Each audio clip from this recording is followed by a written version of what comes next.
السلام علیکم۔ آج کی ویڈیو کا تعلق ایک بہت ہی اہم مسئلے کے ساتھ ہے، جس میں بہت سے پاکستانی اور اس کے ساتھ ساتھ کئی دوسرے ممالک جن کے حالات پاکستان سے ملتے جلتے ہیں، وہاں سے لوگ غیر قانونی طور پہ ایجنٹس کو پیسے دے کے یورپ جاتے ہیں خطرناک رستوں سے، اور ان میں سے کچھ تو وہاں پہنچ جاتے ہیں اور کچھ جو ہے بدقسمتی سے بہت ہی برے انجام سے دوچار ہوتے ہیں۔ 1947 میں بر صغیر پاک و ہند کی تقسیم کے بعد بڑی تعداد میں لوگ ایک خوشحال اور آزاد زندگی گزارنے کے لیے ہندوستان سے ہجرت کر کے پاکستان آئے، مگر اس بار لوگ اسی مقصد کے ساتھ پاکستان سے بھاگ رہے ہیں، یعنی کہ بہتر زندگی گزارنا، اور اس بار ان کی منزل یورپی ممالک ہیں، تاہم ان ملکوں میں جانا آسان نہیں ہے۔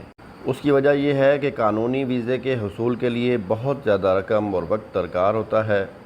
پاکستان میں لوگوں کو بغیر ویزے کے غیر قانونی طور پر جانا آسان لگتا ہے۔ اس غیر قانونی امیگریشن کے لیے دو راستے استعمال کیے جاتے ہیں، دونوں کا تعلق پاکستان کے صوبہ بلوچستان سے ہے۔ ایک بلوچستان سے ایران، ترکی اور پھر یورپ، دوسرا گوادر سے خلیج عمان، بحیرہ روم اور پھر یورپ کے جنوبی حصوں تک کا سمندری رستہ ہے۔ انسانی ہمدردی کی عینک سے غیر قانونی امیگریشن کے مسئلے سے رجوع کرنا بہت ضروری ہے۔ اس کی وجوہات معاشی تفاوت، سیاسی عدم استحکام اور تنازعات کی وجہ سے ملک میں رہنا بہت مشکل ہو گیا ہے، اور اس رائے کا مقصد غیر قانونی امیگریشن کی وجوہات، نتائج اور آگے بڑھنے کے راستے کو اجاگر کرنا ہے۔ رائے کا مطلب کہ آگے میں جو آپ کے ساتھ اپنی ویڈیو جو ہے وہ شیئر کروں گا، لیکن دوستو اس سے پہلے آپ ہماری ویڈیو کو لائک کریں، آپ اس چینل کو سبسکرائب کریں تاکہ آپ تک جو ہے باقی ہماری ویڈیوز پہنچتے رہیں۔ اس کے ساتھ ساتھ اس ویڈیو کو اگر آپ کو پسند آ رہی ہے تو اپنے دوستوں کے ساتھ شیئر بھی کریں۔ دوستو، ہر سال تقریباً 30 سے 40 ہزار پاکستانی یورپ، مشرق وسطی، روس اور ترکی میں غیر قانونی طور پر داخل ہونے کی کوشش کرتے ہیں۔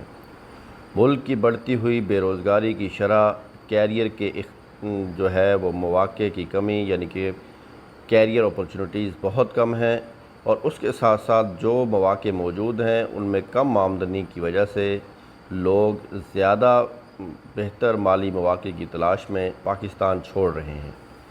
اس کے علاوہ لوگ موجودہ سیاست کی حالت اور ملک کے کئی علاقوں میں پائی جانے والی غیر یقینی صورتحال کی وجہ سے امن و سلامتی کے خواہاں ہیں، اور کیونکہ یورپ کے اندر جو ہے وہاں کے حالات، وہاں کا سماجی، وہاں کا معاشی، وہاں کا سیاسی جو ہے ماحول ہے وہ بہت بہتر ہے، تو اس وجہ سے لوگ پریفر کرتے ہیں کہ وہاں جا کے رہیں۔ انسانی سمگلر لوگوں کے ان خیالی تصورات اور سابقہ تارکین وطن کی ویڈیوز دکھا کر اپنی طرف مائل کرتے ہیں کہ وہ بیرون ممالک میں کتنے عیش و عشرت سے رہ رہے ہیں۔ خواہش مند افراد روپے سے زیادہ ادائیگی کرتے ہیں، یعنی کہ جتنے روپے دینے ہوتے ہیں، جتنی رقم خرچ ہونی ہوتی ہے، اس سے بھی زیادہ کہتے ہیں کہ ہم سے پیسے لیں۔ اس کے ساتھ وہ بلوچستان کے روٹ سے بغیر ویزا سفر کرنے پر سمگلنگ ایجنٹوں کو تقریباً 20 لاکھ روپے تک ادا کرتے ہیں۔ ان میں سے زیادہ تر کا تعلق پنجاب کے غریب علاقوں سے ہے۔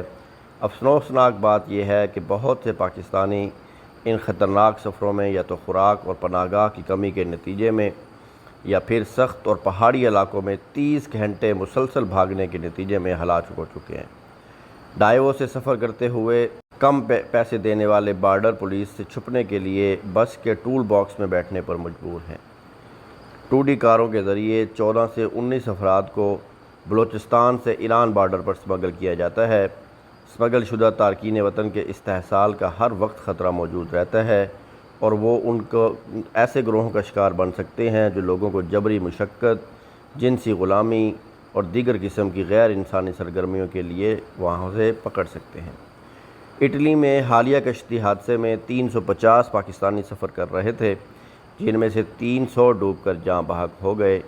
بچائے گئے تارکین وطن کا کہنا تھا کہ پاکستانیوں کو کشتی کے سب سے نچلے حصے میں رہنے پر مجبور کیا گیا تھا۔ اس کے علاوہ غیر قانونی تارکین وطن کے لیے یورپی ممالک کی پالیسیاں بھی غیر انسانی ہیں۔ برطانیہ اور اٹلی کی قدامت پسند حکومتوں نے تارکین وطن کو ان کے ملکوں میں واپس بھیجنے کے لیے سخت قوانین منظور کیے ہیں، یہاں تک کہ اگر وہ اسمگلنگ کا شکار ہو جائیں تو انہیں تحفظ نہیں دیا جاتا بلکہ انہی اسمگلروں کے ہاتھوں میں واپس بھیج دیا جاتا ہے۔ یورپ پہنچنے والوں کو انسان ہی نہیں سمجھا جاتا۔ بی بی سی کی ایک دستاویزی فلم کے مطابق تارکین وطن قبرستانوں اور جنگلوں میں رہ رہے ہیں۔ ان کی شہروں، بازاروں اور تجارتی علاقوں تک رسائی جو ہے تقریباً ناممکن ہوتی ہے، اور وہ جو لوگ ایسے حالات میں زندگی گزار رہے ہیں وہ اپنے ملک واپس آنے کے لیے ترس رہے ہوتے ہیں، لیکن پھر ان کو موقع نہیں ملتا۔ پھر بھی پاکستانی عوام کو اس غیر محفوظ سفر سے پیچھے نہیں ہٹ رہے۔ ایسا لگتا ہے کہ تمام پاکستانیوں میں مایوسی اس قدر پھیل گئی ہے کہ وہ صرف یہ جانتے ہوئے بھی ملک چھوڑنا چاہتے ہیں کہ ان کی جان کو خطرہ ہے۔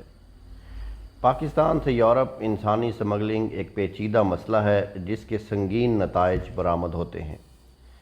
انسانی اسمگلنگ کے انسداد کے لیے پاکستان، یورپی ممالک اور متعلقہ بین الاقوامی اداروں کے درمیان بین الاقوامی تعاون کو مضبوط کیا جائے۔ انٹیلیجنس کا اشتراک، مشترکہ آپریشنز اور معلومات کے تبادلے کے طریقہ کار کو نافذ کرنے سے اسمگلنگ کے نیٹ ورکس میں خلل ڈالنے میں مدد مل سکتی ہے۔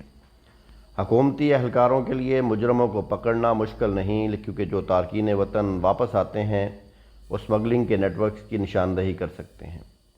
یورپ اور پاکستان میں لوگوں کی اسمگلنگ کے نیٹ ورکس میں حصہ لیتے ہوئے ہر شخص کے لیے قانونی کارروائی ہونی چاہیے۔ ان مجرمانہ تنظیموں کا صفایا ہونا چاہیے اور ذمہ داروں کو جواب دہ ہونا چاہیے۔ بے قاعدہ ہجرت یعنی کہ اللیگل ہجرت کی بنیادی وجوہات کو حل کرنے کی کوششیں کرنی چاہیے، جن میں معاشی مواقع کو بہتر بنانا، سیاسی عدم استحکام کو کم کرنا، تنازعات کو حل کرنا اور پاکستان کے اندر تعلیم اور ہنر کی ترقی میں سرمایہ کاری شامل ہے۔ مزید برآں پاکستان میں نیوز چینلز اور سوشل میڈیا پلیٹ فارمز جیسے فیس بک، ٹک ٹاک، انسٹاگرام اور ٹویٹر کے ذریعے عوامی آگاہی مہم کو شروع کیا جانا چاہیے، تاکہ ممکنہ تارکین وطن کو غیر قانونی نقل مکانی اور انسانی اسمگلنگ سے منسلک خطرات اور قانونی نتائج سے آگاہ کیا جا سکے۔ اس کے علاوہ قانونی ہجرت کے عمل کو بھی ہموار کرنا چاہیے اور لوگوں کے لیے مناسب ذرائع سے ہجرت کے لیے قابل رسائی راستے فراہم کرنا اور انہیں بے قاعدہ ذرائع کا سہارا لینے سے روکنا شامل ہے۔ جس طرح اسمگلروں کو پیسے کا ایک بڑا حصہ دے رہے ہیں، لوگوں کو یہ تعلیم دینی چاہیے کہ وہ اسی رقم کو استعمال کر کے روزی کمانے کے لیے ملک کے اندر کوئی چھوٹا موٹا کاروبار شروع کر لیں۔ اس کے بعد وہ قانونی طور پر ہجرت کر سکتے ہیں، لیکن ویزا گرانٹ کے لیے تھوڑا صبر کے ساتھ، یعنی کہ پلاننگ کریں اور جو پیسہ ایجنٹوں کو دینا ہے اس کے لیے اس سے پہلے تھوڑا سا وقت جو ہے وہ صبر کر لیں اور اپنی ایک پلاننگ کر کے کوئی کام شروع کریں، اور اس کی بنیاد پہ اگر وہ یورپ جائیں تو ان کے لیے آسانی ہو سکتی ہے۔ چونکہ غیر قانونی سفر کے ذریعے اپنی جان کو خطرے میں ڈالنے سے بہتر ہے کہ قانونی طور پر سفر کیا جائے۔ مزید برآں ممالک کو کمزور تارکین وطن کے تحفظ کو یقینی بنانے، انسانی امداد فراہم کرنے اور حقیقی پناہ گاہ گزینوں کی کامیاب آبادکاری میں سہولت فراہم کرنے کے لیے انضمام کی کوششوں کو فروغ دینے کے لیے مل کر کام کرنا چاہیے۔ صرف انہی ٹھوس کوششوں کے ذریعے ہی ہم ایک ایسا مستقبل تشکیل دے سکتے ہیں جہاں ہجرت مایوسی کی بجائے انتخاب سے چلتی ہے۔ دوستو، اگر آپ کو ہماری ویڈیو پسند آئی ہے تو اس کو لائک کریں، شیئر کریں اور ہمارے چینل کو سبسکرائب کریں۔ اللہ آپ کا نگہبان ہو۔ اللہ حافظ۔